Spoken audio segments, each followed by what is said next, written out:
Alrighty, so first I'm going to find this location with this little pointed finder, which I have done, and then I've locked the table down. So now I'm going to swap out the finder for a 3/16 end mill and then a longer twist drill, and just cut this hole down as deep as the twist drill will go, which won't be all the way out the end of the tenon. So what I did first was I used just a piece of 1/4-inch stock, and in this case it's an indexing punch, and a 1/4-inch collet, and use that to get the spindle vertical with the mark lines on the handle. Clamp that down. Now I found the location, and then I'm going to go to starting with an end mill so it doesn't wander, and then drilling down through, and then I'm going to swap to well, I'm going to start with 1/4-inch, drill it at 1/4-inch. Then I'm going to go to 5/16 end mill, and then counter bore to about this deep, 400 thousandths of an inch for ultimately the bolt head.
Right here I've actually set a depth stop on the quill of the mill for 400 thousandths so I don't blow past my depth. I keep the same side of the handle facing out so I don't lose my center, although theoretically it should be the same on both sides. And now I am going to re-square this vertical in the vise by using just a parallel, which has a square corner along the top of the vise jaw. Using that to square the vise jaw to the center line of the tang. Well, we've got to make our bolt head, and so I have here the end of one of the spirograph bars that makes up the blade, and this was also used for the finial nut on the first keyhole shaft that I finished here. And I started sawing this, and then I was like, well, I'm just gonna turn it down from big round to small round because the lathe removes the material most efficiently in this case. At any rate, we're going to turn this down to an outside diameter of 5/16. We're going to grab it here, turn about 3/4 inch of it down to 5/16, and then we are going to drill a hole in the end with a bit smaller than 1/4 by a size, so that we can then machine the end of our bolt to be a press fit on this. And then we're going to braze the two together. So I'll show you some of that.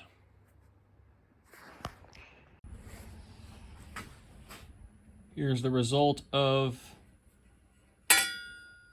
making the through bolt for the keyhole. And you can see I started some of the chamfer on this side so it would press through smoothly. So this apparent gap will get ground away again as the handle gets shaped, and then re-chamfered again for the like heirloom fit on these two parts when the steel is etched.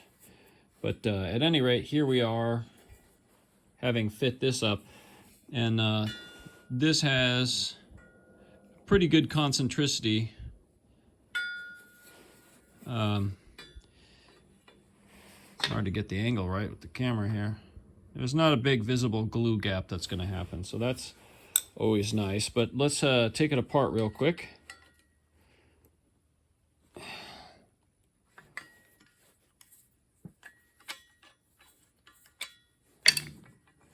And I'll pull the bolt out and you can see what that's like.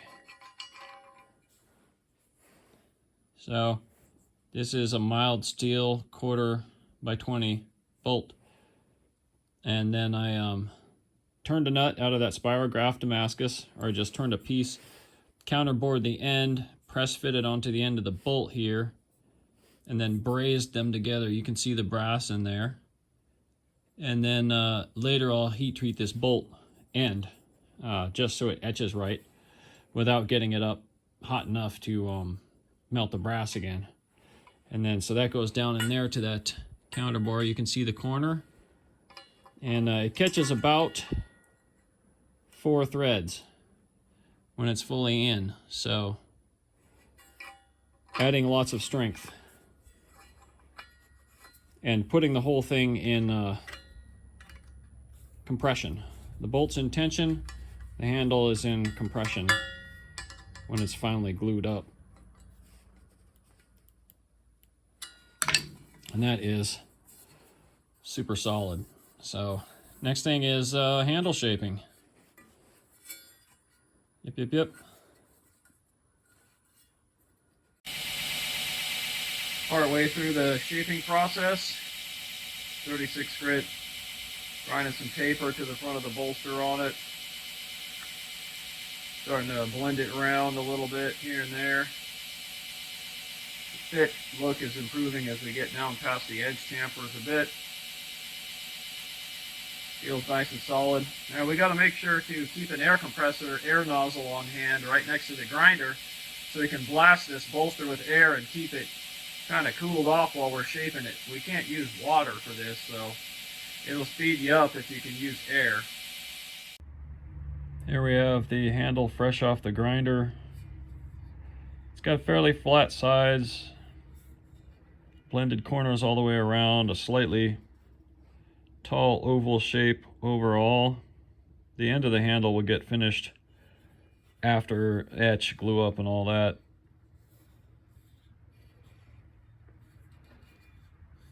Nicely blended here, a little bit of a ridge here. This is to 400 grit gator belt finish. And I have put chamfers on the front of the bolster and on the edges of the spine, just to make everything comfortable, all the way down to around there. 400 grit. Now I'm going to sand it a bit together, and then I will pull it off and put baby chamfers on everything, and then hand sand the blade and etch the blade, etc., etc. Well, here we are at 400 grit hand sand all over the handle, underneath, over the top.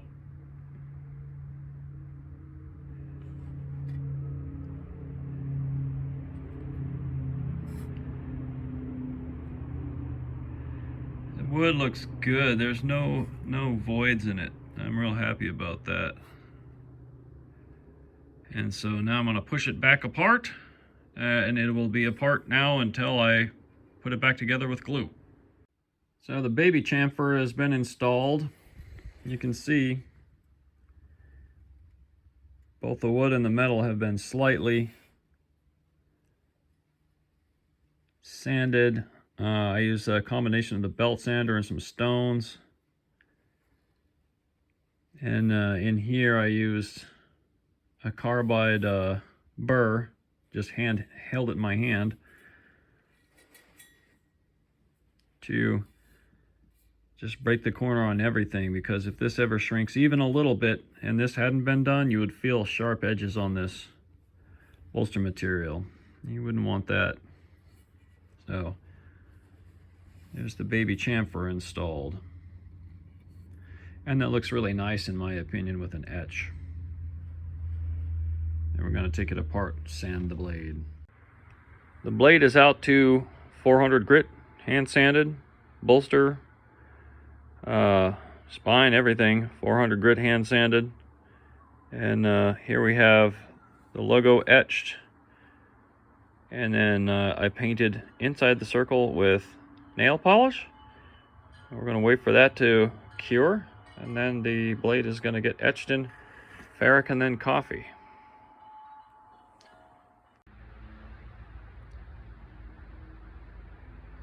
Well, the keyhole welds on this knife went real nice and perfectly clean.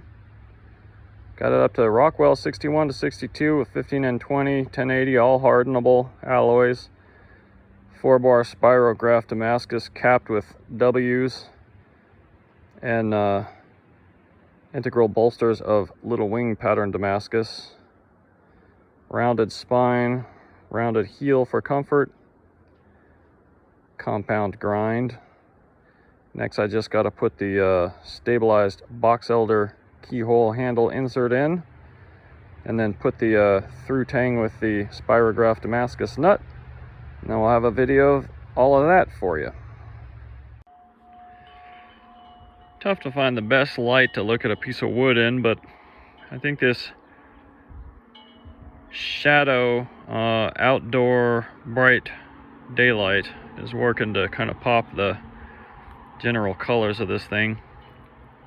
So this has been hand sanded up nicely and then buffed lightly, and it is ready to be pressed back into that handle on the finish etched blade with a little bit of glue and then bolted through.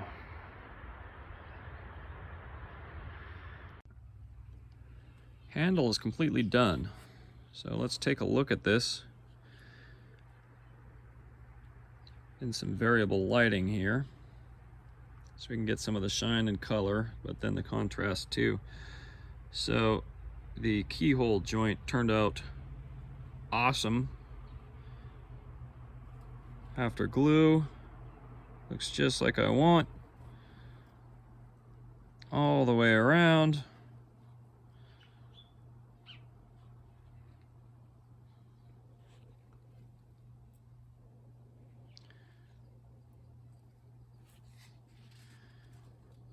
And the wood polished up beautifully. Just that kind of immediately buffable, stabilized box elder with no voids. Love it when that works out. And then trimmed, put a little bevel on the end, around the end of the handle, and trimmed the nut. Gave it a light etch to bring out the contrast and show the spirograph pattern, which is pretty well centered up on the nut. I'm happy with that. So overall, a nice end to the project. Now we're just going to take the blade cover off, give it a coat of axe wax all over, and then I'll do just a finished video of the whole thing just to add to the end of this. Well, here we are with the finished chef. It's got, again, keyhole on coarse W's caps onto a 4-bar spirograph twist blade. And then integral bolsters of little wing pattern Mosaic. There's the torch in a circle mark. Promethean knives. This is a compound grind knife. It's got an 11-inch long cutting edge and it's 2 1/4 tall at the heel. Stabilized dyed box elder, keyhole handle with a baby chamfer all the way around for long-term comfort, and a spirograph nut through tang holding it all together.